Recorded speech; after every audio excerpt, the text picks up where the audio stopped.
Hello बच्चों, कैसे हो आप लोग। आई होप सब लोग बढ़िया होंगे और मराठी सब्जेक्ट की प्रिपरेशन भी बढ़िया कर रहे होंगे। तो आपका स्वागत करता हूँ जेआर ट्यूटोरियल्स में। और कविता व्याकरण कविता की सीरीज में, व्याकरण तो हो चुका है अपना।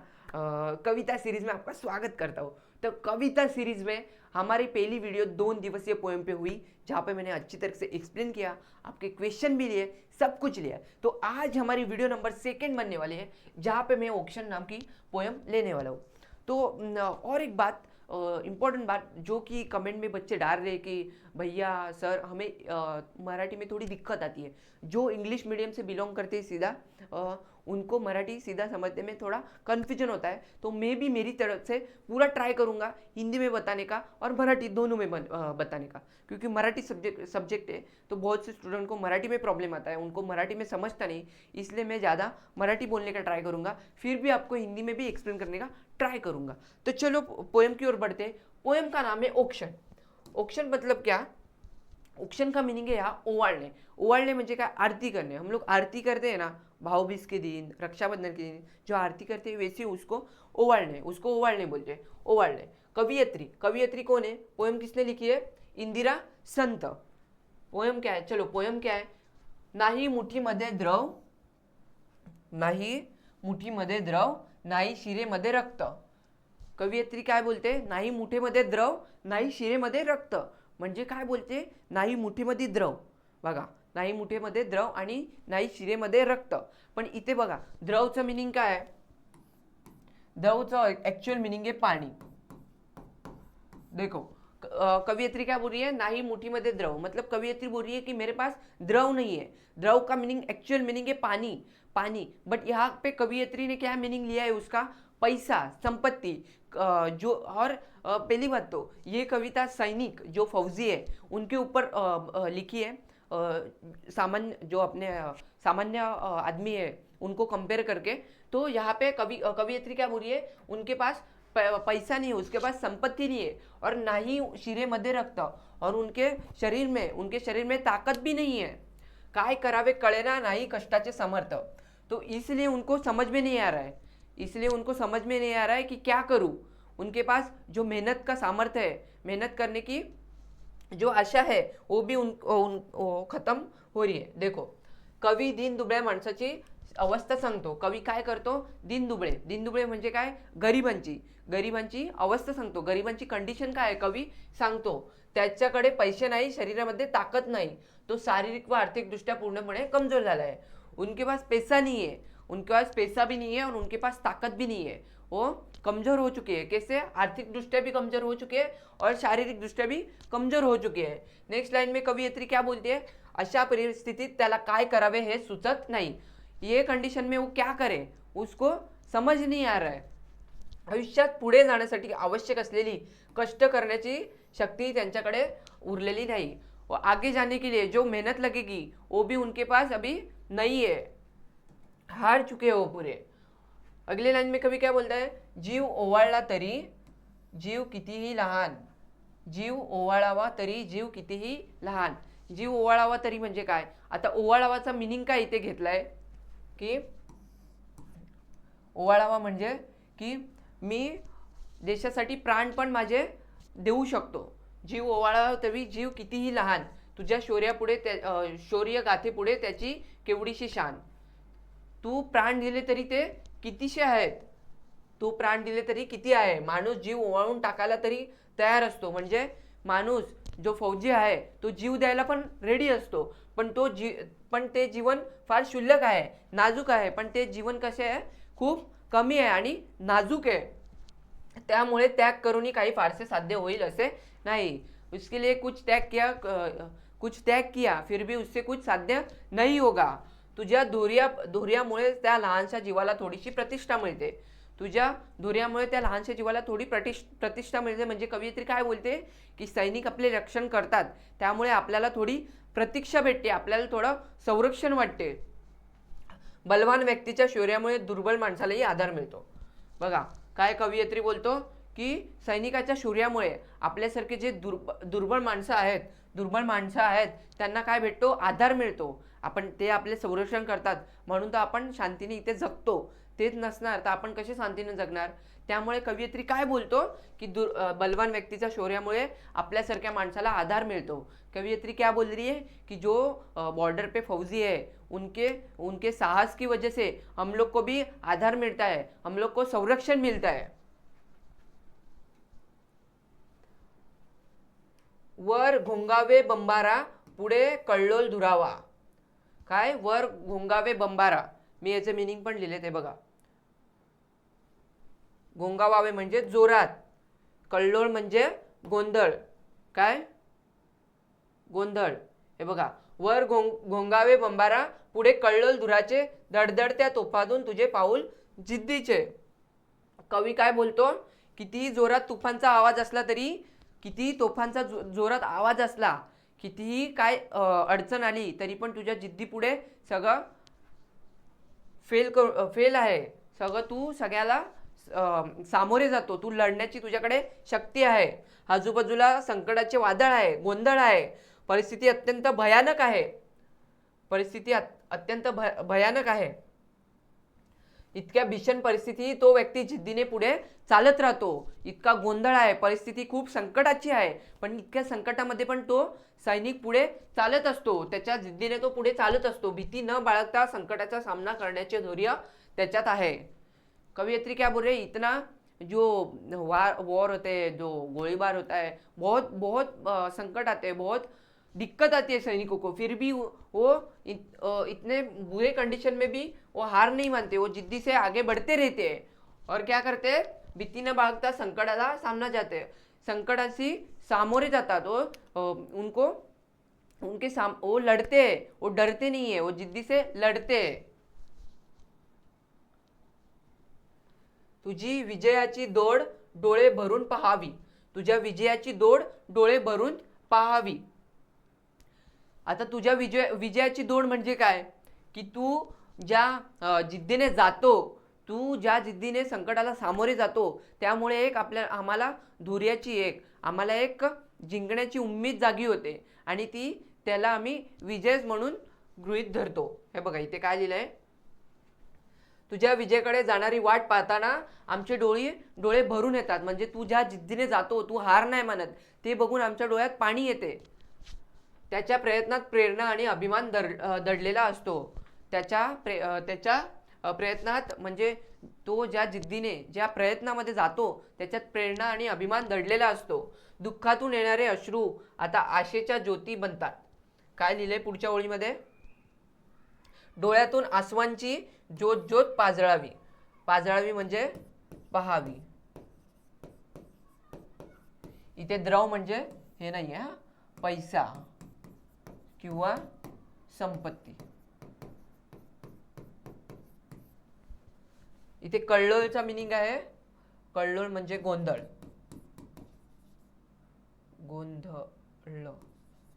गोंधळ. ओके. धडधडत्या तुफातून. धडधडत्या तुफातून म्हणजे तोफांतून. घोंगावे म्हणजे घोंगावे बंबारा, जोरात आवाज. जोरात आवाज.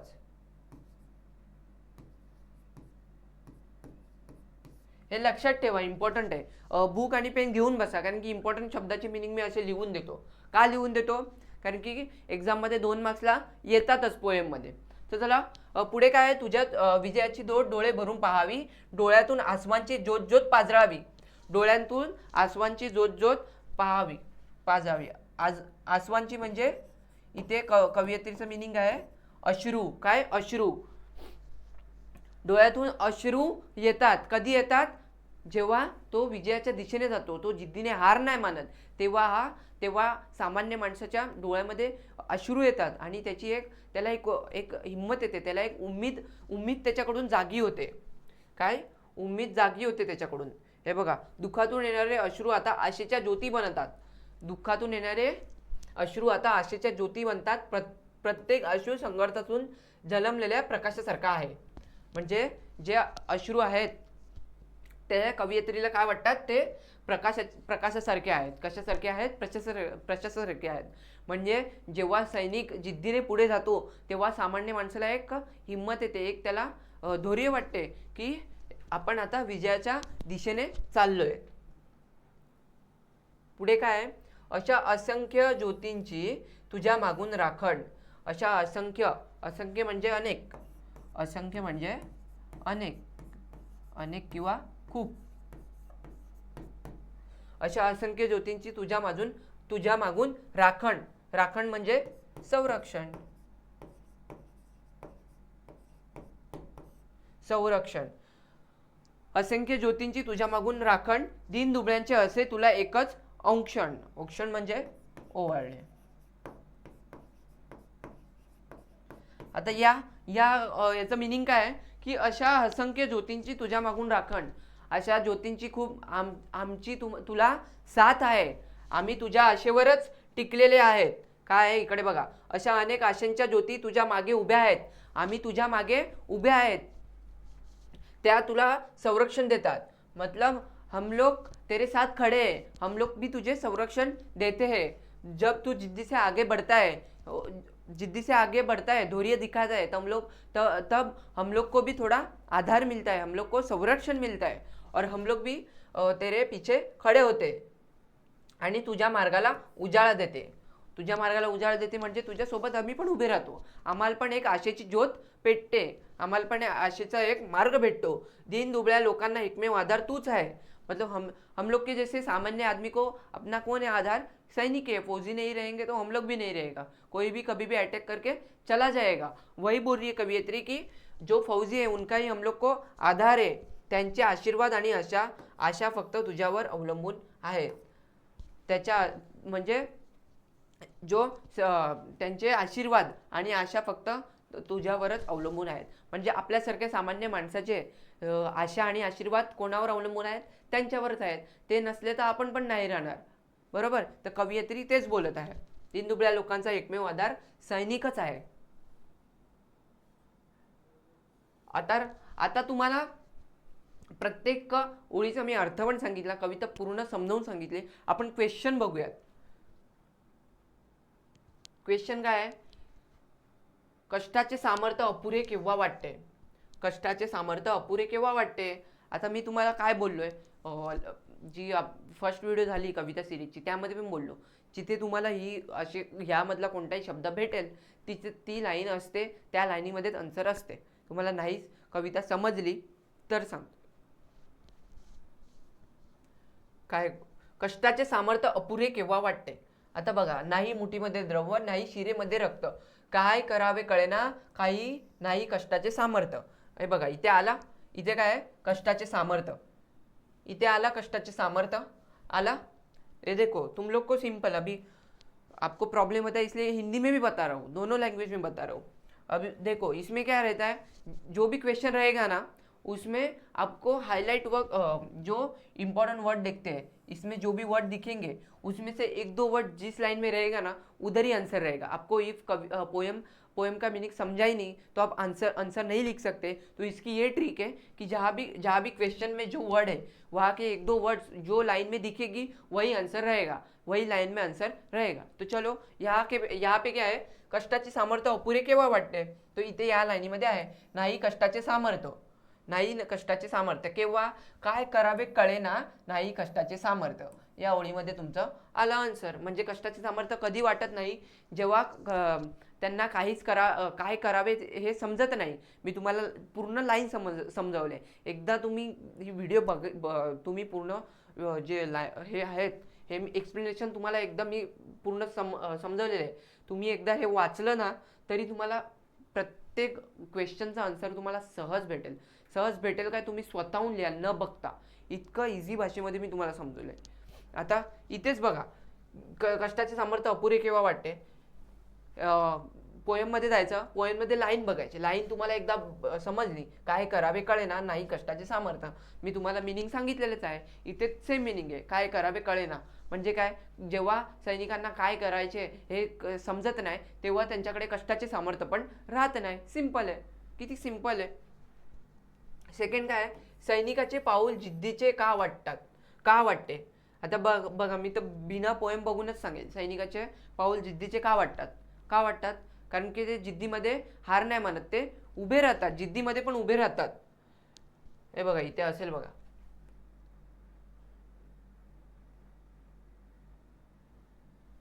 तुझ्या शौर्यगाथामुळे तुझ्या किवडी शान घोंगावे कळलोल, धडधडत्या तोफातून तुझे पाऊल जिद्दीचे, धडधडत्या तोफातून तुझे पाऊल जिद्दीचे. सिंपल आहे, किती इझी आहे. धडधडत्या तोफातून तुझे पाऊल जिद्दीचे, तुझे पाऊल जिद्दीचे का वाटतात धडधडत्या तोफातून? धडधडत्या तोफातून इथे या पूर्ण याचं मिनिंग काय मी तुम्हाला सांगितलंय की जेव्हा त्याच्याकडे काही हे नाही आहे, सामर्थ्य नाही, शरीरामध्ये शक्ती नाही, तरी पण तो हार नाही मानत, जिद्दीने उभा राहतो. म्हणून त्याचे पाऊल कसे वाटतात? जिद्दीचे वाटतात. तो जिद्दीने पुढे जातो, तो कधी हार नाही मानत. त्याच लाईनीमध्ये आहे, धडधडत्या तोफातून तुझे पाऊल जिद्दीचे. जेव्हा काही काही पण संकटे येतात, धडधडत्या तोफाचा इथे मिनिंग काय? जेव्हा किती संकटे येतात, किती मोठे संकटे आले तरी तू जिद्दीने पुढे जातो. सिंपल आहे. थर्ड काय? कवितेतील दीनदुबळे म्हणजे काय? आता कवितेतील दीनदुबळे मी तुम्हाला बघा इथे पहिल्याच ह्याच्यामध्ये सांगितलंय, म्हणून तुम्हाला बोलतो की हे जे आहे ना, तुम्ही एकदा बुकवर लिहा, बुकवर याची प्रॅक्टिस करा. एकदा तुम्ही स्वतःहून हे पूर्ण हाताने लिहाल बुकवर, तेव्हा तुम्ही तिथे वाचाल पण, ते लिहिताना वाचाल पण तुम्हाला पूर्ण डोक्यात बसून जाईल. एक एक शब्द तुम्हाला समजेल. तुमचे 8 पैकी 8 मार्क्स तुम्हाला आउट ऑफ भेटून जातील. कोणतीही कविता येऊ दे, कविता सिरीजमध्ये पूर्ण कविता घेणार आहे, कोणतीही कविता येऊ दे, तुम्ही पूर्ण 8 आउट ऑफ 8 मार्क्स स्कोअर कराल. फक्त तुम्हाला लिहायचं आहे आणि व्हिडिओनंतर अर्धा ते 1 तास फक्त सराव करायचा आहे. आता हे बघा इथेच मी लिहिलंय, दीन दुबळ्या माणसांची अवस्था सांगतो. कवी फर्स्ट लाईनीमध्येच लिहिलंय, कवी दीन दुबळ्या माणसाची अवस्था सांगतो. दीनदुबळे म्हणजे काय? गरिबांची अवस्था सांगतो. मी तुम्हाला बोललो पण व्हिडिओमध्ये, दीनदुबळे म्हणजे गरीब. काय? डोळे भरून पाहावे असे दृश्य कोणते? डोळे भरून पाहावे असे दृश्य कोणते? कोणते दृश्य डोळे भरून पाहावे? जेव्हा तो विजयाच्या दिशेने जातो. हे बघा, तुझी विजयाची दौड, तुझी विजयाची डोळे भरून पाहावी. पाहावी म्हणजे बघावी.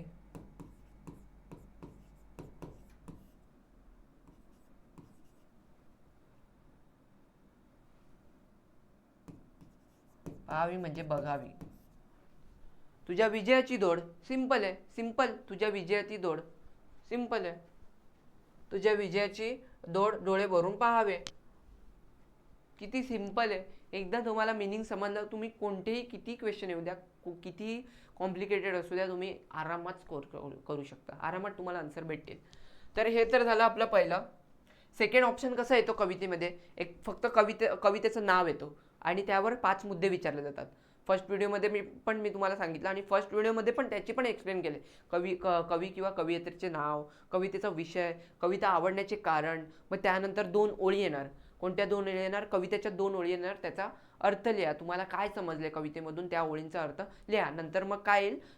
जे मी शब्दांचे तुम्हाला मिनिंग लिहून देतो, इथे पण लिहून देतो आणि सगळ्या शब्दांचे जे कठीण शब्द आहेत, जे येऊ शकतात पेपरामध्ये, त्या प्रत्येक शब्दाचा मिनिंग तुम्हाला मी सांगतो. ते तुम्ही बुकवर लिहून घ्या, हे पण तुम्हाला बोलतो. ते पण 2 मार्क्सला येतात. तर ते पण टॉपिक घेऊयात आपण, त्या टाईपकडे वळूयात. तर बघा, कवितेचा विषय काय आहे? कवितेचा विषय पहिले तर तुम्हाला काय कवयित्री किंवा कवी जे असेल त्यांचं नाव माहिती पाहिजे. त्या नावावरून तुम्हाला कसं लिहायला शिकवलंय मी. पहिले तर फर्स्ट क्वेश्चन काय येईल? कवी किंवा कवयित्रीचं नाव. मग या कविता ऑप्शन, या पोयमचा कवयित्री कोण आहे? इंदिरा संत. तर तिच्या विषय लिहिताना काय करायचं? या 2 मार्क्सचे टॉपिक येते. हा 2 मार्क्सला येतो. किती मार्क्सला येतो? 2 मार्क्सला. तर याच्यामध्ये कसं लिहायचा की फर्स्ट तर कवयित्रीपासून सुरुवात करायची. जो कवी असेल किंवा कवयित्री, की या कवितेचा कवयित्री इंदिरा संत आहे. या कवितेमध्ये इंदिरा संत असे ते व्यक्त करत आहेत, ते असे बोलत आहेत की सामान्य माणसाच्या जीवनात ज्या अडचणी आहेत त्या कवयित्री एक्सप्लेन ते कवयित्री सांगत आहे या कवितामार्फत.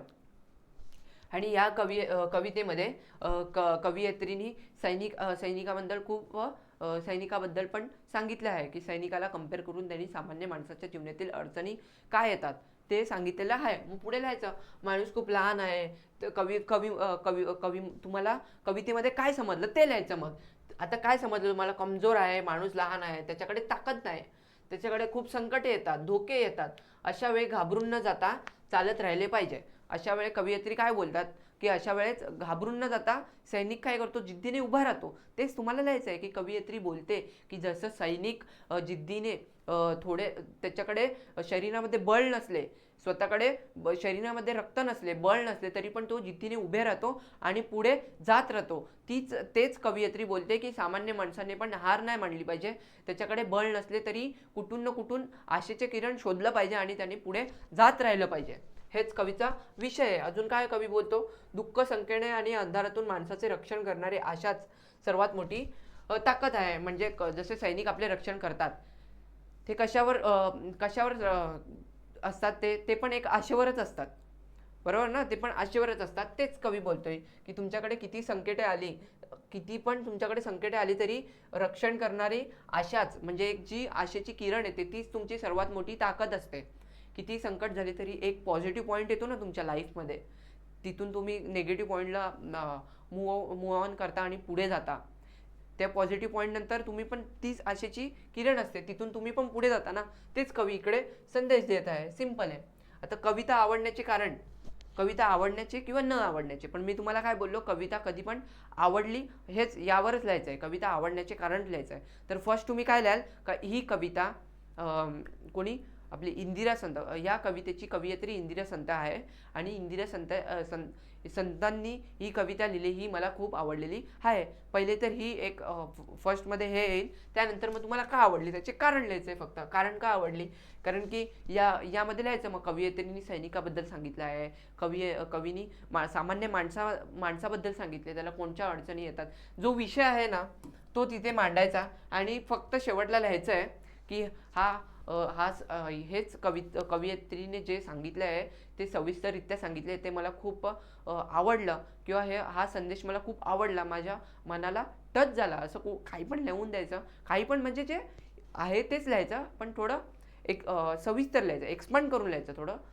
तर त्यामुळे तुमचे कसे मार्क्स स्कोर होतील. कमीत कमी 5 लाईन तरी लिहायचा, जेणेकरून तुम्हाला 1 मार्क्सच्या वरच भेटेल, 1.5-2 मार्क्स पूर्ण भेटून जाईल तुम्हाला. किंवा पॉईंट वाईज जसं मी तुम्हाला सांगितलंय, कसे पॉईंट लिहायचे, 4 पॉईंट लिहायचे किंवा मोठे मोठे 2 पॉईंट. मोठे 2 पॉईंट लिहिण्यापेक्षा तुम्ही 4 पॉईंटच लिहा, छोटे छोटे. फर्स्ट पॉईंटमध्ये कवयित्रीचं नाव आणि कविता मला आवडली हे येईल. त्याच्यानंतर मग कवयित्री बोलायचं. कवयित्रीने या कवीमध्ये असं असं सांगितलं आहे, सैनिकाबद्दल सांगितलं आहे, सामान्य माणसाबद्दल सांगितलं आहे. मग थर्ड लाईनीमध्ये तुम्ही काय लिहाल की कवयित्रीने सामान्य माणसामध्ये काय अडचणी येतील, ते खूप अडचणी आल्या, खूप दुःख झाले, तरी पण त्यांनी कसे जिद्दीने उभे राहावे आणि त्याला सामोरे जावे याबद्दल सांगितलेलं आहे. आणि लास्टला लिहायचं की जे कवीने याबद्दल सांगितलं आहे की अडचणी आल्या तरी हरून नाही जायचं, एक आशेचा किरण येतो आणि तोच किरण आपल्याला पुढे एक आशा निर्माण करून जातो. हा कवीचा संदेश मला खूप आवडला, म्हणून ही कविता मला आवडली. सिंपल. तुमचे 2 मार्क्स फिक्स. तुमचे 2 मार्क्स 2चा 1.5 पण नाही होऊ शकतो, तुम्हाला 2चे 2 मार्क्स भेटून जाईल अशा पद्धतीने लिहिले तर. तेच आहे का, जे एकच करायचा, जो कवितेचा विषय आहे तो तुमच्या शब्दात का आवडली ते फक्त लिहायचं आहे. सिंपल. आता तुम्हाला हे पण मी दिलेलं आहे शब्द. द्रव म्हणजे बघा संपत्ती, काय इथे काय वापरलंय, काय म्हणजे कोणते, सामर्थ्य म्हणजे ताकद, काय आहे, शोधांग्य धुंदे म्हणजे शोधत भटकत, शान म्हणजे प्रतिष्ठा, वर म्हणजे वरून. इथे या कवितेमध्ये वरचा मिनिंग आहे वरून. वरचा अजून एक मिनिंग काय आहे, वर म्हणजे नवरा असतो त्याला पण वर बोलतात, नवराच ना, आय थिंक नवराच. घोंगावावे म्हणजे काय, जोरात. वारा म्हणजे हवा, पवन. कल्लोळ म्हणजे बघा गोंधळ. धुरावे, धुके. धडधडत्या म्हणजे जोराने फुटणाऱ्या तोफा, धडधडत्या तुफानतून आहे ना कवितेमध्ये, तेच. दौड म्हणजे धाव. आसवांची म्हणजे अश्रूंची, तुम्हाला तिथे पण लिहून दिले, आसवांची म्हणजे अश्रूंची. दीनदुबळे म्हणजे गरीब. हे बघा, हे म्हणून शब्द कामाला येतात. यामध्ये क्वेश्चन पण येतात आणि शब्द पण येतात. म्हणजे तिथे पण 1 मार्क्सला येतो, इथे पण 1 मार्क्सला येतो. एका शब्दामुळे, एका शब्दाचा मिनिंग किती मार्क्सला येतो, डायरेक्ट 2 मार्क्सला पण येऊ शकतो, म्हणून इम्पॉर्टंट आहे. आणि औक्षण म्हणजे ओवाळणे, स्टार्टिंगलाच तुम्हाला बोललो, औक्षण म्हणजे ओवाळणे. तर या व्हिडिओमध्ये मी तुम्हाला औक्षण ही कविता पूर्णपणे एक्सप्लेन केली आहे. जर तुम्हाला काही यामध्ये प्रॉब्लेम आला, हिंदी स्टुडंटला मोस्ट ऑफ प्रॉब्लेम येऊ शकतो, कारण मी इतकं हिंदी एक्सप्लेन नाही करत, तरी पण मी माझ्या पद्धतीने हिंदीमध्ये पण एक्सप्लेन करण्याचा ट्राय केलेला आहे. कारण कविता ही मराठीमध्ये एक्सप्लेन केली तर बेटर समजेल. म्हणून मी तुम्हाला मराठीमधून, खूप सारे स्टुडंट मराठीचे आहेत आणि मराठीची नीड आहे, मराठी खूप लोकांना समजत नाही, खूप स्टुडंटला समजत नाही, म्हणून मी मराठीतून मोस्ट ऑफ घेतो. तरी पण मी 30% हिंदी लँग्वेज यूज करतो. ज्यांना इंग्लिश मिडियमवाले आहेत जे आहेत स्टुडंट, त्यांना मराठी समजत नाही म्हणून मी हिंदीमध्ये पण थोडं एक्सप्लेन केलं आहे. तर या व्हिडिओमधून तुम्ही बघितल्यानंतर तुम्हाला काही प्रॉब्लेम असेल तर तुम्ही कमेंटमध्ये लिहा किंवा जे आर ट्युटोरियल्स इंस्टाग्राम पेज आहे तिथे तुमचं जे असेल काही प्रॉब्लेम असेल ती प्रॉब्लेम इथे शेअर केला, किंवा माझा पर्सनल इंस्टाग्राम आहे, हा माझा इंस्टाग्राम ID आहे, इथे जाऊन मला मेसेज करा, मी तुमचा प्रॉब्लेम सॉल्व्ह करण्याचा प्रयत्न करेल. आजची व्हिडिओ आपण इथेच थांबूया. भेटूया नेक्स्ट व्हिडिओमध्ये. नेक्स्ट व्हिडिओमध्ये आपली कविता सिरीज असणार आहे, पोएम नंबर 3 जी असेल ती नेक्स्ट व्हिडिओमध्ये घेऊयात. भेटूयात नेक्स्ट व्हिडिओमध्ये. Bye bye, take care.